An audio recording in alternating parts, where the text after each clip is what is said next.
નમસ્કાર. તળાજા પંથકનું સંપૂર્ણ સંકુલ એટલે જયજનની વિદ્યા સંકુલ બપાસરા, જ્યાં વિશાળ બાલભવન અને ધોરણ 1 થી 12 આર્ટ્સ, કોમર્સ, સાયન્સના વર્ગો હોસ્ટેલ સાથે કાર્યરત છે. આજે શાળામાં કુલ 1700 બાળકો અભ્યાસ કરી રહ્યા છે. ચાલો જોઈએ આ શાળાનું શ્રેષ્ઠ શિક્ષણ કાર્ય. સૌપ્રથમ આપણે બોર્ડના પરિણામ પર એક નજર કરીએ તો જણાશે કે બોર્ડના પરિણામમાં આપણી શાળા અગ્રેસર રહી છે. ધોરણ 10માં વર્ષ 2021-22ના પરિણામ પર એક નજર કરીએ તો સમગ્ર તળાજા તાલુકાના સેન્ટરમાં પ્રથમ, દ્વિતીય અને તૃતીય નંબર પર જયજનનીના બાળકો રહ્યા છે. પ્રથમ નંબર પર મકવાણા આનંદીબેન, બીજા નંબર પર બલ્લાર જાનવીબેન, ત્રીજા નંબર પર ઝીંઝાળા હિતેનભાઈ સમગ્ર તળાજા તાલુકાનું ગૌરવ વધાર્યું હતું. ધોરણ 12માં બાવળિયા કેવલબેન તળાજા તાલુકાના સેન્ટરમાં દ્વિતીય નંબર મેળવી સમગ્ર તળાજામાં આપણી શાળા અગ્રેસર રહી છે. 2022-23ના વર્ષે બોર્ડનું રિઝલ્ટ જોઈએ તો ધોરણ 10માં કુલ 43 બાળકો 90 કરતાં વધુ PR સાથે તળાજામાં શ્રેષ્ઠ પરિણામ મેળવ્યું હતું. ધોરણ 12માં પરમાર અપેક્ષાબેન સમગ્ર તળાજામાં પ્રથમ નંબર અને સમગ્ર ગુજરાતમાં 8મો ક્રમાંક મેળવી અનોખો ઇતિહાસ રચ્યો છે. નવોદયમાં શાળાના પ્રથમ વર્ષે જ કુલ 35 બાળકોમાંથી 4 બાળકો જવાહર નવોદયના મેરિટ લિસ્ટમાં પસંદગી પામ્યા છે. ચાલો જોઈએ શાળાની અનોખી સિદ્ધિ. આપણી શાળાના બાળ વૈજ્ઞાનિકો દ્વારા તાલુકા કક્ષાએ, જિલ્લા કક્ષાએ, ઝોન કક્ષાએ, ગુજરાત કક્ષાએ અને આગામી દિવસોમાં નેશનલ કક્ષાએ પણ આ કૃતિ જશે, જે આપણા સૌ માટે ગૌરવની વાત છે. આ વર્ષે કલાકુંભમાં તળાજા તાલુકામાં સૌથી વધુ નંબર મેળવતી બની જયજનની સાયન્સ સ્કૂલ, જેમાં એકપાત્રી અભિનય, લગ્નગીત, લોકગીત, ચિત્ર સ્પર્ધા, નિબંધ સ્પર્ધા, તબલાવાદન, સુગમ સંગીતમાં આપણી શાળાના બાળકો વિજેતા બન્યા છે. તો વળી ખેલ મહાકુંભમાં પણ ખો-ખો, કબડ્ડી, ગોળાફેંક, આર્ચરીમાં આપણી શાળાના બાળકો વિજેતા બન્યા છે. વિકાસ વર્તુળ ભાવનગરમાં શિષ્યવૃત્તિ પરીક્ષામાં પણ પ્રથમ વર્ષે જ આપણી શાળાના કુલ 4 બાળકોએ તે પરીક્ષા પાસ કરીને શિષ્યવૃત્તિ માટે પસંદગી પામ્યા છે. હવે જોઈએ શાળામાં ચાલતા વિવિધ અભિયાનો વિશે. શાળા દ્વારા હર ઘર શિક્ષા અભિયાન અંતર્ગત કુલ 151 બાળકોને દત્તક લઈને શિક્ષણ કાર્ય અપાઈ રહ્યું છે. જે અનાથ હોય અથવા ગરીબ હોય કે માતા પિતા બેમાંથી એકની ગેરહાજરી હોય એવા બાળકને દત્તક લઈ શ્રેષ્ઠ માનવતાનું કામ થઈ રહ્યું છે. આ વર્ષે પણ આવા બાળકોનો સર્વે શરૂ છે. અમારી ટીમ તેમના ઘરે જઈને તપાસ કરી રહી છે.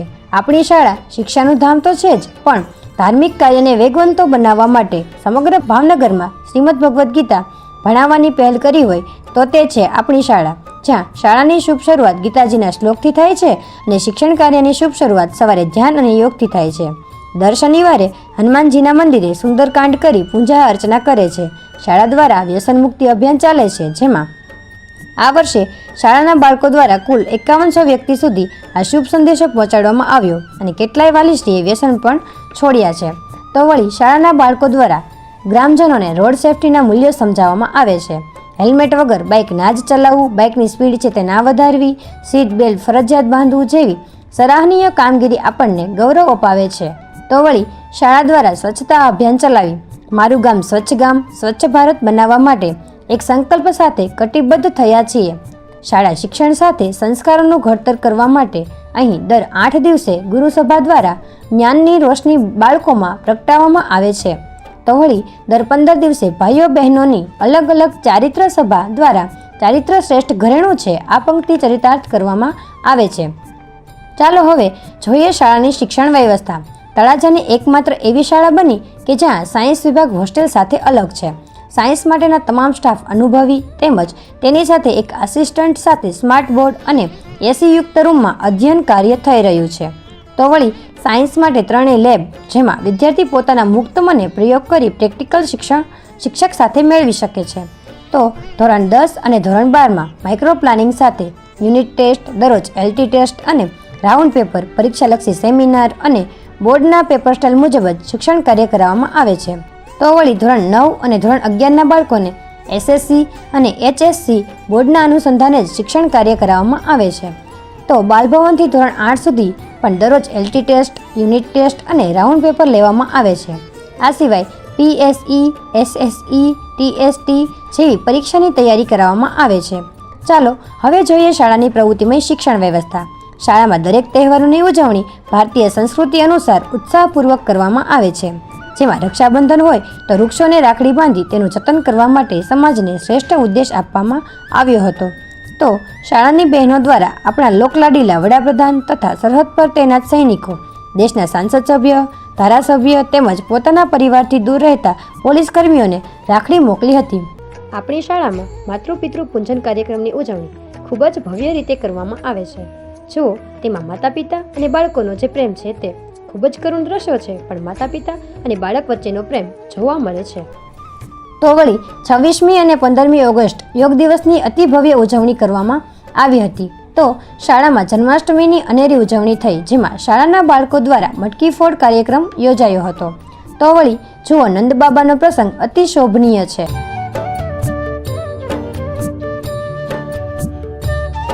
તો વળી નાતાલના દિવસે બાળકો તુલસી પૂજન કરી અનોખી પહેલ કરી સમાજને શ્રેષ્ઠ ઉદાહરણ પૂરું પાડ્યું છે. આ જુઓ શાળામાંથી થયેલા પ્રવાસની અદ્ભુત તસવીરો, જેમાં બાળકો ખિલખિલાટ કરી રહ્યા છે. આ જુઓ શાળામાં ઉજવાયો આદર્શ વીક અને બાલ વીક. આ સિવાય શાળામાં ગણપતિ ઉત્સવ, નવરાત્રિ મહોત્સવ, ગુરુ પૂર્ણિમા, હોળી ધૂળેટી, ઉત્તરાયણ જેવા પર્વોની ઉજવણી અતિ ઉત્સાહ સાથે કરવામાં આવે છે. જુઓ હવે આપણી શાળાની સૌથી વધુ સંખ્યા ધરાવતી વાત્સલ્ય હોસ્ટેલ. આ બાળકોનું રીડિંગ. આ જુઓ સવારે બાળકોની હળવી કસરત. આવો હવે નિહાળીએ વાત્સલ્ય હોસ્ટેલ અને સંસ્કૃતિ હોસ્ટેલના બેડરૂમો, જ્યાં છે સુવિધા સંપૂર્ણ, જેમાં બાળકોને ખુલ્લા ઉજાસવાળી ઘર જેવી શ્રેષ્ઠ સુવિધા. સૌપ્રથમ જુઓ આપણી હોસ્ટેલના ગૃહપતિ અને બાળકો વચ્ચેનો ભાવપ્રેમ, ગૃહમાતા અને બાળકો વચ્ચેનો પ્રેમ. હવે જોઈએ આપણી હોસ્ટેલનું ભોજનાલય, જ્યાં શુદ્ધ સાત્વિક ભોજન. સૌપ્રથમ આ ભોજન આપણી શાળાના આરાધ્ય દેવ હનુમાનજીને થાળ ધરાવી તે જ પ્રસાદ રૂપી ભોજન આપણી હોસ્ટેલના બાળકો, શિક્ષકો અને ગૃહપતિઓ આરોગ્ય છે. અને આપણી શાળાના બાળકો જ્યારે જમે છે ત્યારે યજ્ઞ શિષ્ટા શ્લોક બોલીને જ ભોજન કરે છે. ત્યારબાદ જુઓ શાળાની વિશાળ લેપટોપ લેબ, જેમાં વિદ્યાર્થીઓ લેપટોપ પર પોતાનું આગવું કૌશલ્ય ખીલવી રહ્યા છે. જુઓ હોસ્ટેલના બીમાર બાળકોની કાળજી લેતા આચાર્યશ્રી અને ગૃહપતિશ્રી. જુઓ શાળાનું અનુશાસન, જ્યાં બાળકો પોતાની સ્વયં શિસ્ત સાથે રીડિંગ કરી રહ્યા છે. તો વળી આ પેપર લખતા અનુશાસિત શાળાના અનુશાસિત બાળકો. શાળામાં દરેક ગામમાં કેમેરા સાથે બસ સુવિધા ઉપલબ્ધ છે. હવે જુઓ શાળાના આચાર્ય અને સંચાલક દ્વારા વિદ્યાર્થીને અપાતું પર્સનલી માર્ગદર્શન, જેનાથી બાળકોમાં શિક્ષણ પ્રત્યે ખૂબ જ કેળવણી મળે છે. ત્યારબાદ જોઈએ શાળાના ટ્રસ્ટીશ્રીઓ, જે પોતાના કામમાં વ્યસ્ત હોવા છતાં પણ શાળાનો કોઈ પણ પ્રશ્ન હોય કે કાર્યક્રમ તેમની હાજરી ચોક્કસપણે જોવા મળે છે.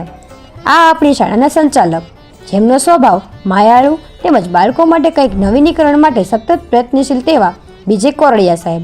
આ જુઓ આપણા સૌના હૃદયમાં સતત પ્રેમની વાછા આપતા આપણા પથદર્શક શ્રી ડીજે કોરડિયા સાહેબ, જે નિસ્વાર્થ ભાવે બાળકોને હરહંમેશ માર્ગદર્શન પૂરું પાડે છે. હવે જુઓ આ શાળાના ત્રણેય આચાર્યશ્રીઓ. જુઓ બાળક અને શાળાને માત્ર નોકરીની દ્રષ્ટિથી નહીં જોતા, પરંતુ પોતાનું જ ગણી સમય જોયા વિના હરહંમેશ કાર્યરત છે. આ છે આપણા તળાજાની નંબર 1 શાળા, આપ સૌની પ્રિય જય જનની સાયન્સ સ્કૂલ.